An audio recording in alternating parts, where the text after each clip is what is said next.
Assalamu alaikum and welcome to the Perseverance podcast by Towards Faith, where experts share thoughtful guidance and wisdom on how we can persevere with our faith and life one step at a time.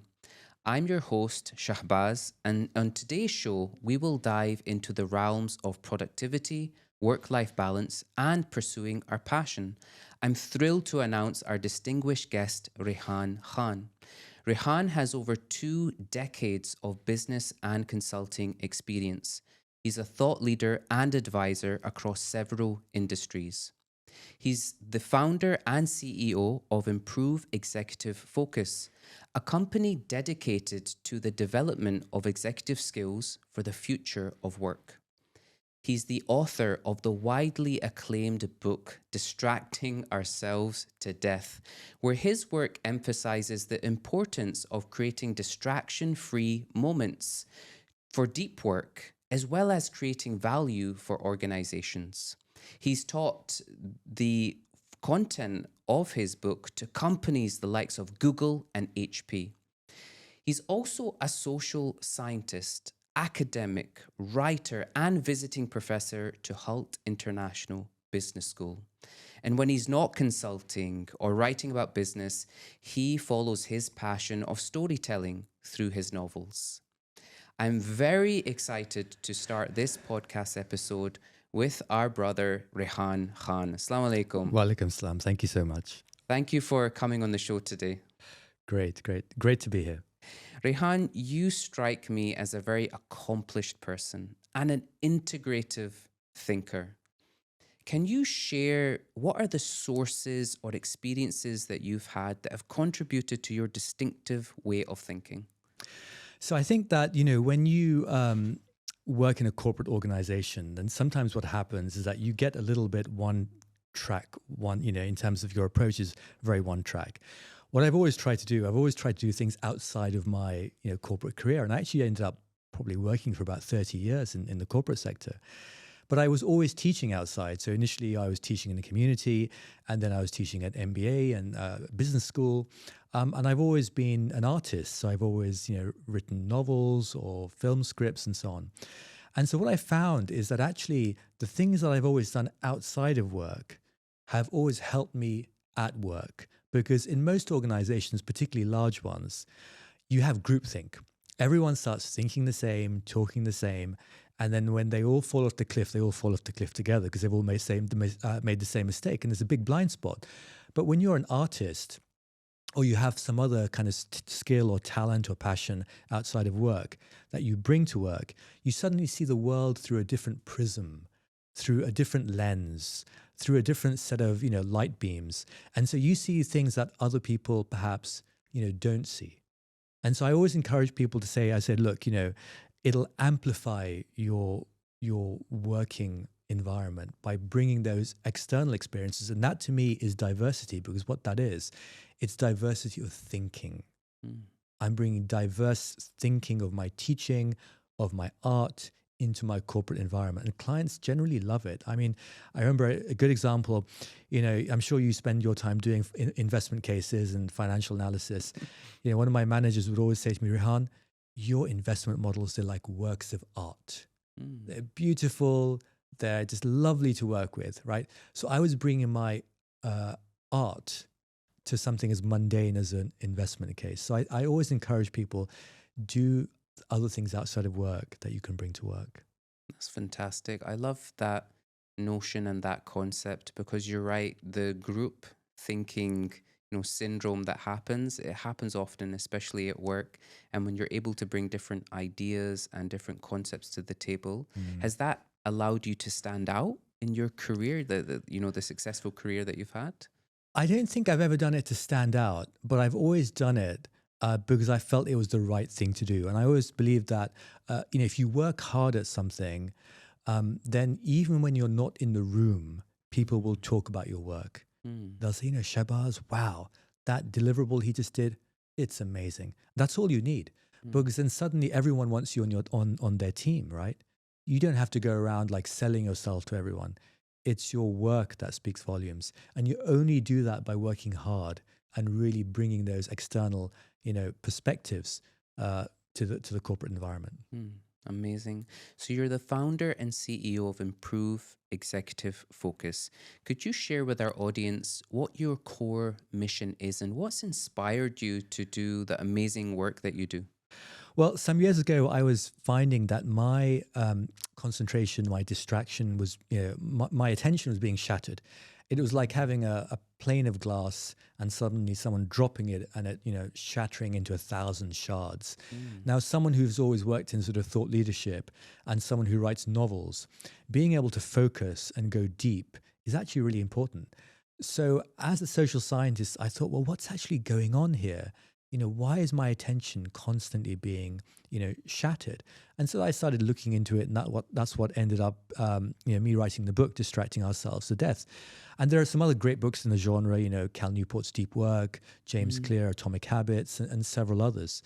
But what I try to do is I try to look at it from a corporate perspective. mm, As someone who's always worked in large organizations, what does that mean, right? mm, So that's what really led me on that journey. And what I realized was actually, if you look at the data, two of the big areas for most organizations. One is around employee engagement.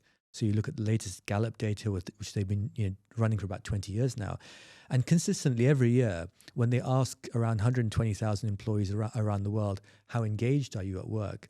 Only about 20% really say I'm really engaged. mm, The majority actually are kind of quietly quitting or just watching the clock, and then some are actively disrupting, right? So that's nearly 80% of people are. It's a loss of human capital, right? That's a huge problem. The second problem for organizations is around well-being. Again, you look at the survey data coming out there, a lot of executives and managers are saying they're going to quit work due to well-being reasons. Now, mm, of course, to fix well-being, you can do a meditation day and all that, and I'm not going to knock that. That's totally fine. But I think the core problem around engagement and well-being is focus. mm, So, my hypothesis is if you can help people to improve focus, they'll be more engaged at work. And when they're more engaged, then also it'll improve well-being because they'll be much more in a state of flow, they'll be enjoying it. And so, I kind of say there are 4 steps to improving focus. Step 1 is awareness, like, okay, why am I being distracted? Let's look at the neuroscience, let's go into it. Step 2 is, what habits do I need to put in place at my level, at the level of my team, at the level of my department? How do I get into flow state? Step 3 is, and how do I prioritize? Most people find it really difficult to prioritize. If everything is urgent, then nothing's urgent, right? And then step 4 is about purpose. How can I become the person that I'm destined to be? So that's what the company is about. It's really helping people become aware of why they're being distracted and then taking them through those couple of steps. And it really started because I was, observing my own attention was becoming distracted. mm.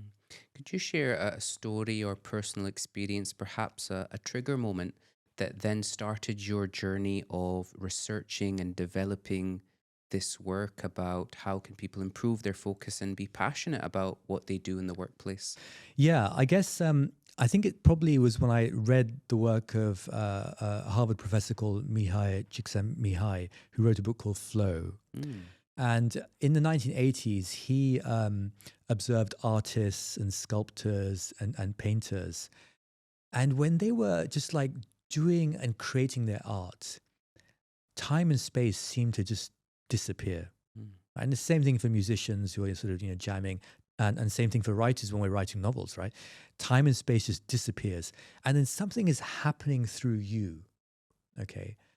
So I started looking at that and I started thinking, well, actually, how long does it take me to get into flow when I'm writing a novel? And when I started writing novels back in around 2010, it used to take me about 45 minutes mm, where I could say, okay, now I feel I've actually gone to a level where actually the work I'm doing is decent. Okay. Now, 14 years later, it takes me about 10 to 15 minutes. So mm, that's training, right? It's practice. You have to develop that. And flow moments are those that you're so engaged in your work, right? That you find the jewels of your thinking. It's like, in the Gulf region, there was a tradition of pearl diving, right? mm, And what did pearl divers do? They would hold their breath, they would put a nose clip on, and then they would dive deep into the ocean because they knew that only if they went deep did they find the pearls, did they find the jewels. So to find the great innovative breakthrough ideas in your mind, you have to dive deep.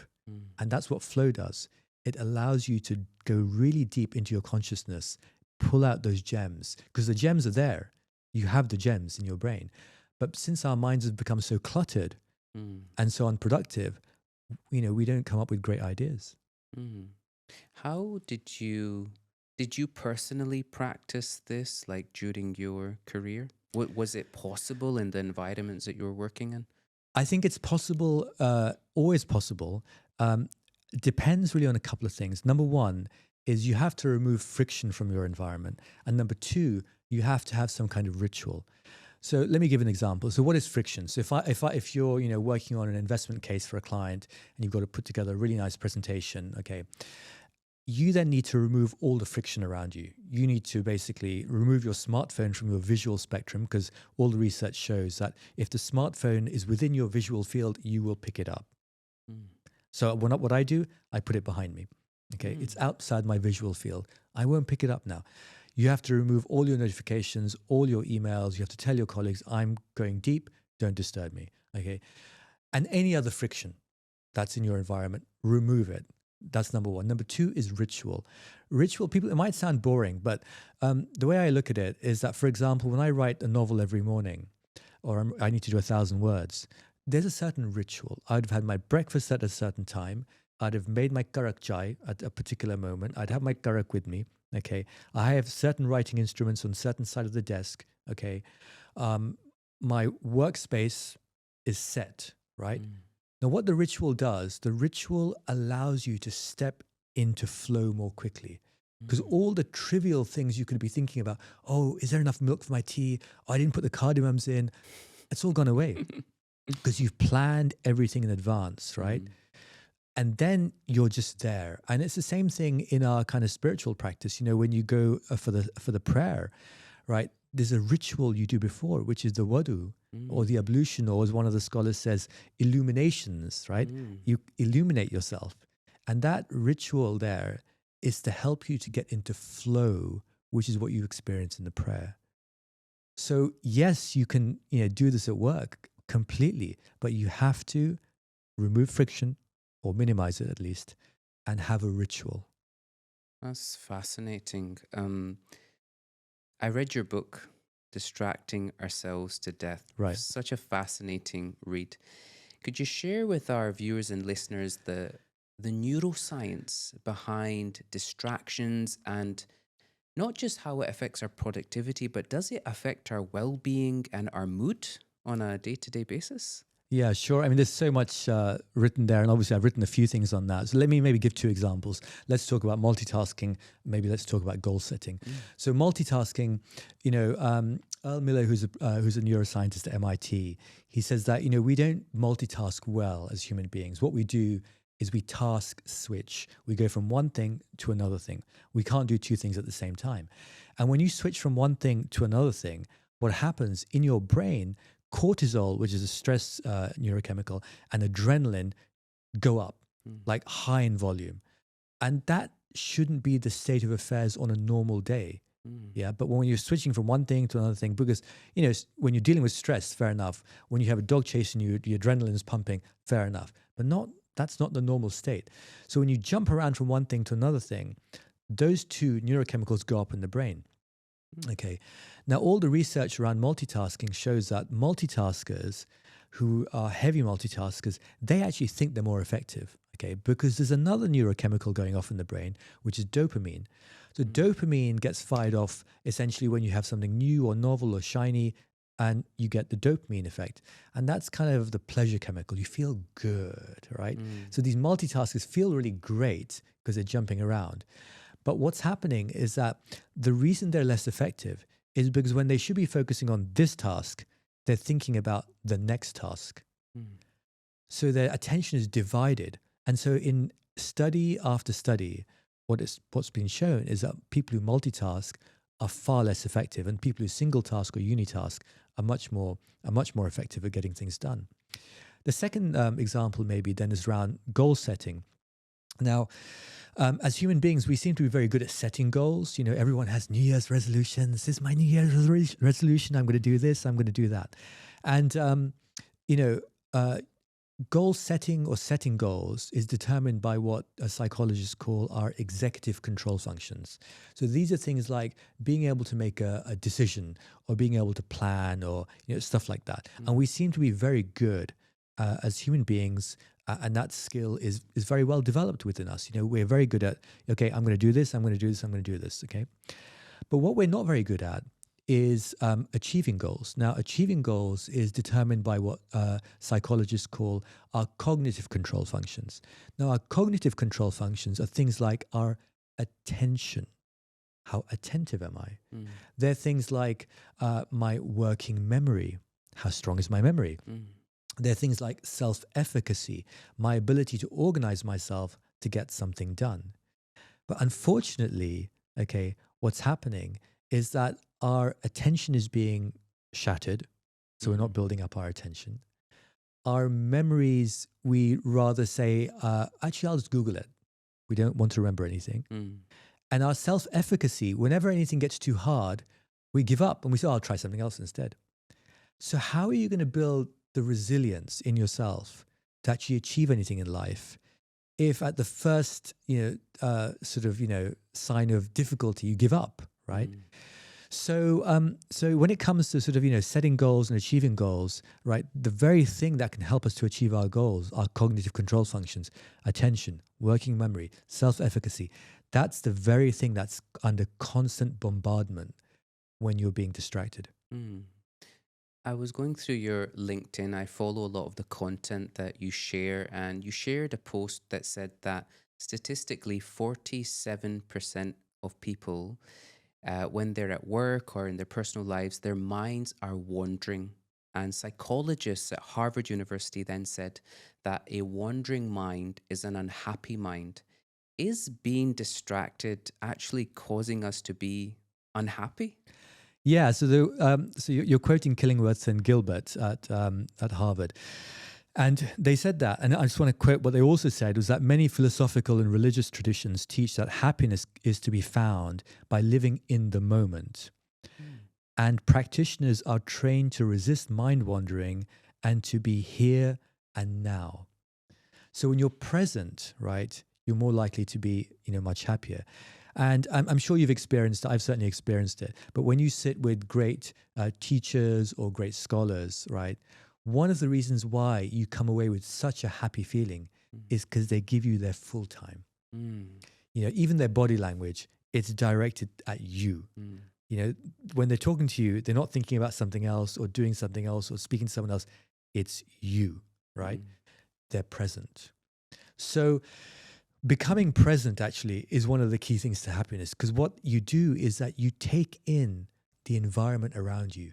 You have great sensory acuity. Yeah. So you walk into a room and then someone says to you, how many flower pots were there? What was the color of the chairs?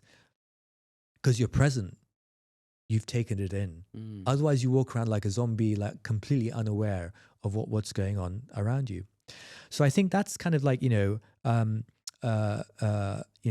particularly important when it comes to, mind wandering. Now, of course, there will be moments where mind wandering is actually very good. This morning I was writing a chapter which I had to plan for the new novel I'm writing. And before writing it, I have to let my mind wander because I have to think through the scene, what's going to happen. Mm. And then I have to architect that on a piece of paper. And then I have to end up writing it. So the writing is the focus piece. So when I'm writing, I can't mind wander. But before I'm writing and before I'm architecting the ideation of it, I have to let my mind wander. So let your mind wander to basically reach out to the boundaries, to reach out to the horizons of your imagination. Mm. And when you've hit the horizons of your imagination, then pull yourself back and Mm. then focus. Mm. Yeah. Very interesting. How can we become more aware of the level of distraction that we're experiencing, and how can we sort of resolve it? What are some practical tips of the awareness Sure. phase that you mentioned, and then steps to resolve? So look, if you find yourself that thinking that there's not enough hours in the day to get anything done, if you find that the only time you can do any work is when everyone else goes home, if you find that you get to the end of the day, you feel like, wow, what a great day, but you feel exhausted, and then you think, what did I actually do? If you find that, you're having a tough time balancing your corporate with your work life, if you find that you sometimes disappear into your smartphone into a black hole for half an hour, I think, what just happened, right? I'm laughing because you're describing me right Okay. now. So if you find all of those, that means you're distracted, Mm, right? So that's the sign. Okay. That's the sign. So if you find yourself in that position and you recognize it, okay, so there's something psychologists call meta awareness. And meta awareness is thinking about, what am I thinking about? mm, It's a very good skill to learn. Thinking about, what am I thinking about? Okay. Because if you find yourself like you're just, wasting time, correct yourself, stop it, come back, right? Wake up, focus on what you need to focus on. So in that way, um, once you recognize that you are being distracted, that's a positive thing. That's really great because now you can do something about it. So that's awareness. And then step two is, okay, what habits do I need to put in place, to become more productive? How can I, prioritize, and then how can I align to my purpose? So I think the first thing is you've got to become aware. And then, I make recommendations, and I say there's people like Cal Newport and James Clear and, many others who've done some great work in this area. mm. What routines or rituals have you personally found effective to help you stay productive all day long? I think the most important thing is schedule your day. Mm, If you don't schedule it, someone else will schedule it for you. mm, So I always schedule my day by putting my task in my calendar because I can then see them, right? Oh, I've got to do this, I've got to do this, I've got to do this. Now, clearly, the more senior you are in an organization, if you're at the C level or the VP level, then your diary is managed by other people mm, because there's always some crisis or burning platform or something to do, mm, right? So, but even then, you can still schedule some time. So my advice would be schedule your time, do your hardest work in the morning mm, when you have the most energy. Because once you've moved that boulder, then the pebbles will also roll down the hill. mm, Whereas if you move the pebbles in the morning when you have the most energy, you're not going to shift that boulder by the afternoon, mm. right? So schedule really, and you have to do that in advance. You can't just roll up on that day and say, okay, what do I need to do today? No, you do it in advance. Nice. You mentioned earlier this productivity concept of flow. How, and you mentioned the time to get into the state of flow. Like, for example, it used to take 45 minutes and now it's a matter of, 10 to 15 minutes. Could you perhaps give us some, practical advice in terms of how can we activate that state within ourselves if we are distracted and we're struggling to maintain focus and we actually need to complete kind of complex work, or we're looking to write a novel or start a new project like yourself? How can we begin to get into that state of flow for the layperson? Yeah, I think so. I mentioned two things earlier, right? One was around friction. So remove friction, yeah, Mm, in your environment, whether it's electronic, whether it's emotional, whether it's physical, right? So do that. Number two, then I mentioned was have a ritual. So go into a certain ritual that will take you there. And I think the third thing I'd add to that would be around plan it. Yeah, so plan and be consistent about when you're going to do it. So for me, writing a novel, throughout my corporate career for the last 15 years, I've written novels, right? So I would always do it from 7 a.m. to 8:30. Okay, so when I'm writing a novel, normally it takes about 9 to 10 months. Sometimes takes a year. mm, So that means every morning, 7 a.m. to 8:30, I'm writing, and then I would start work at 9. mm, Okay. So if you're consistent about that and there's a particular place you do it, okay. So initially when I wrote my first and second novel, to get into flow, I would, to help just like nudge me there, I would sometimes listen to sort of like music, right? Not with lyrics, because all the research shows if you listen to music with lyrics, it actually, distracts your focus, right? But just some gentle background music, Mm. and that would help me get into a particular mood Mm. because I needed it at the beginning, right? Mm. But now I've like done 7 novels, and after about like the 4th novel, I didn't need to do that Mm. because my brain now was automatically geared in such a way, the muscle memory was there that it knew, oh, Rehan has sat down at his desk, his writing instruments are ready, plan is there. Okay, now do the following. And it just happens, right? Mm. But initially I had to force it. I had to really force that. So once, you start forcing yourself to get there, then it'll become easier. Mm. Yeah. Let's talk a little bit about goal setting. It's something that we do the start of the year, perhaps every quarter. Even in spiritual months like Ramadan, we think about setting goals. What is your personal approach to setting meaningful goals and achieving them in your personal life? Don't plan too far ahead. Mm. Okay. Um, and don't be too ambitious. Mm. Okay. So take one thing at a time, Mm. right? And what you'll find is that you'll then get to a point in your life where someone will say to you, Shabazz, you've changed so much.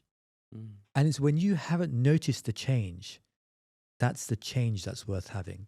Wow, subhanAllah. Yeah. Wow. When you don't notice it, because now for you, it's normal, Mm. right? So if you want to become more compassionate, right, and you hang out with people who are selfish, then you'll think, well, I'm not as bad as they are, am I? I'm pretty compassionate. Mm. But if you hang out with people who are really compassionate, you'll realize actually you're not particularly good, right? So hang out with the people whose traits you want to adopt. So if you want to achieve something in life, right?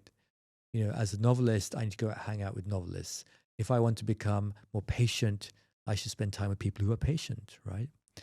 Um, so that's what I'd recommend. So find the habits of the people who have those habits that you want to acquire, and don't set expectations too far. Mm. Because when you've done one thing, you don't know what doors will open up, right? So be in the moment. Mm. Whereas if you plan too far ahead and you don't get there, you'll just feel always very despondent, oh, I didn't do it. Mm. You've mentioned some authors, Cal Newport and James Clear. And I just had a thought in my mind. So Cal Newport talks about deep work, time blocking. And James Clear talks about this kind of incremental, impact, 1 to the power of 365 is much bigger than 1 to the power of 0, so to speak. How do you combine that? Like, how do you be consistent every day, but also go deep every day as well? Is that possible? Because when you're Yeah. talking about your writing 7 to 8:30 every morning, I thought, wow, he does that every day, and it's a deep amount of time. Like, how how can normal people get to that stage? Well, we're all normal, right? So, look, I think one of the important things, certainly I found in my journey, is intentionality. Mm. Your Nia. Now, when I started writing in 2010, the first 3 books I wrote were self-published. They were novels, they were fantasy novels. And my intention, if I'm being honest, was that these books are going to be really successful.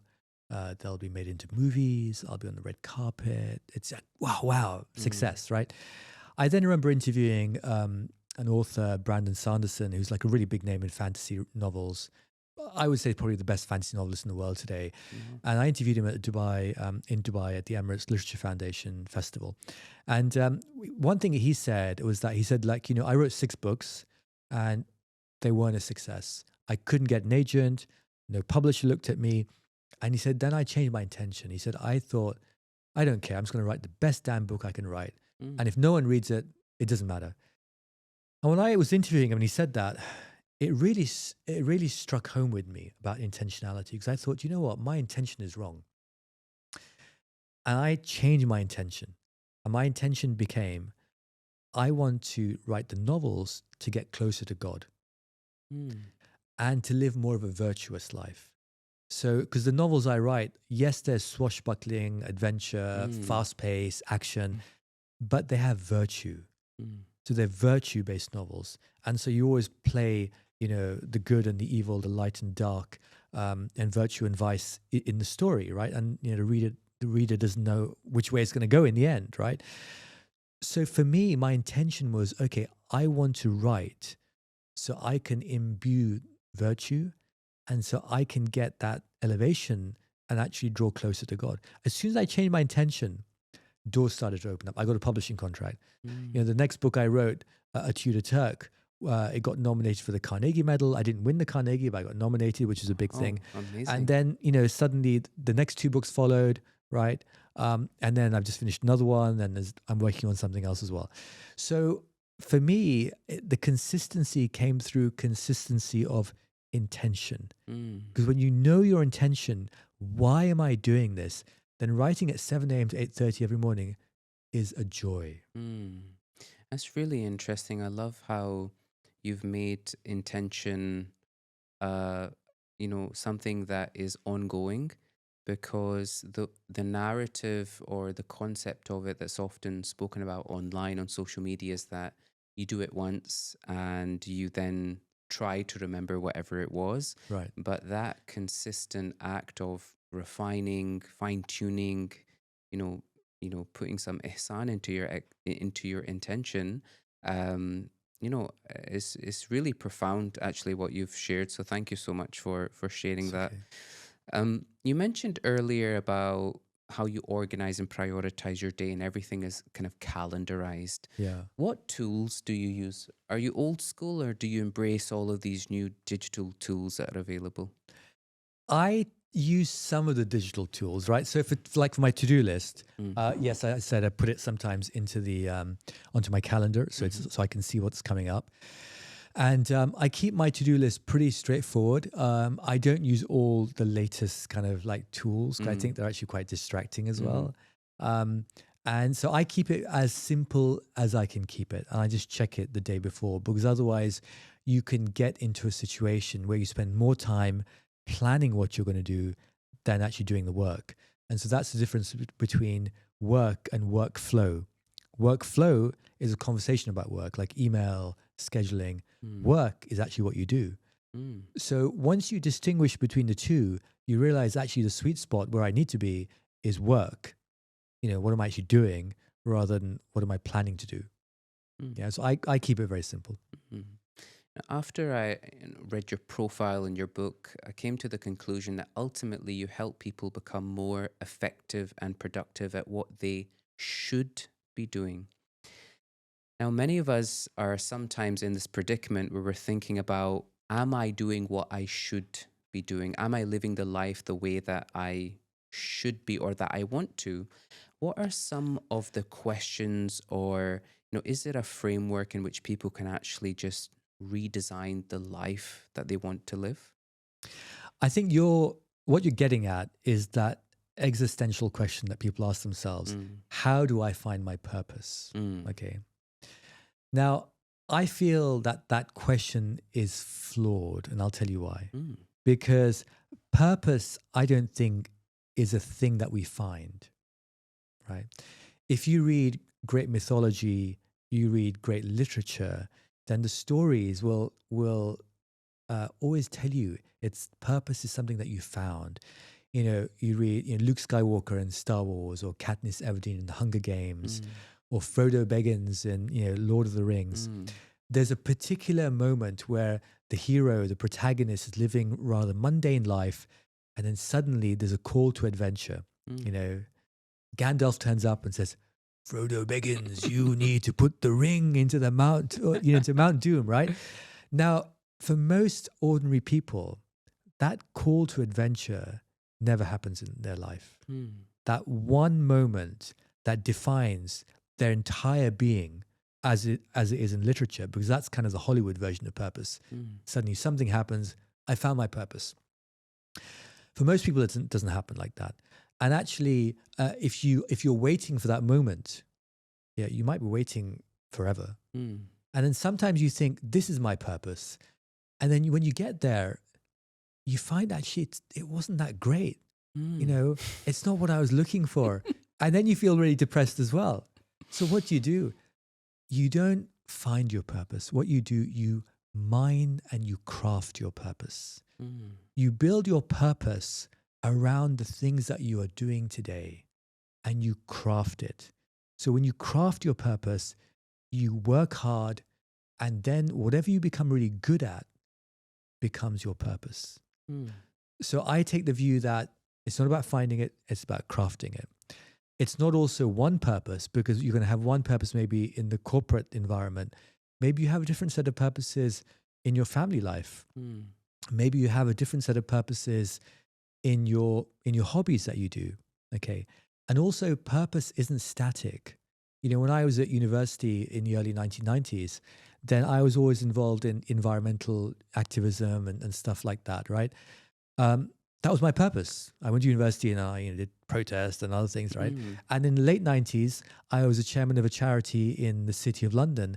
And our primary purpose was to run education projects in the inner cities in London. Mm. So I was working full time, but then that was my purpose. I was the chairman and, working with a bunch of other great people. Mm. When my children were young and we moved to the Middle East, my purpose was to look after them and, take them from one play date to another play date and just, do all that kind of kiddie stuff. Mm. And as they got older, my time started to free up. I could recalibrate my purpose. I could look at, I can actually write, film scripts now. Oh, I can actually, do some novels. So purpose isn't static as well. It's not this one thing that you're aiming for. It changes throughout your life.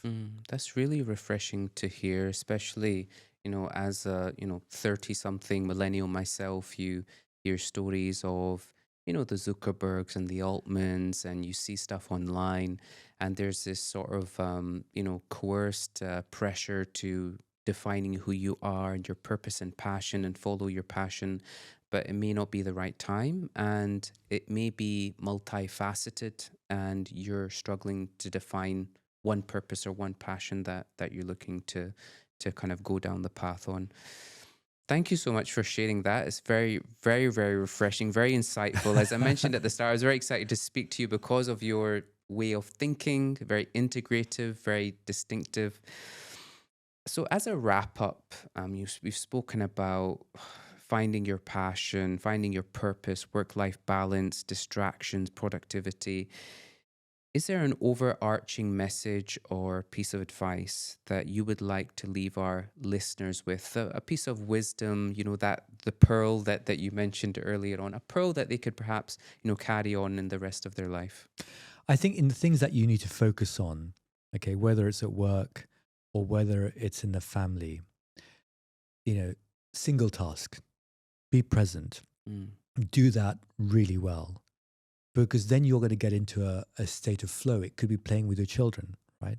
It could be doing an investment case. Mm. You're going to get into a state of flow. When you're in a state of flow, you're going to get much more kind of, fulfillment. And then you develop the mindset of a craftsperson, Mm. right? You really push hard. You really work hard on that. And, the great thing about being a craftsperson is that you don't focus on, okay, necessarily, I need to achieve this, I need to achieve that. You focus on the craft. And when you do that, doors start to open up. Doors that you never imagined existed before start to open up. Mm. And then you become the person that you're destined to be. Mm. Rehan, this was a fascinating discussion. Thank you so much for your Thank you. time. If our listeners and viewers want to consume more of your content, your teachings, how can Sure. they find you? Yeah, I have my corporate stuff. I have a website, which is www.improveef.com. So EF Mhm. stands for Executive Focus. Mhm. So it's improveef.com. And then if you want to have a look at some of my novels and stuff, then it's just rehankhan.com. Nice, fantastic. Rehan, thank you so much for sparing your time, Thank you. sharing your wisdom with us.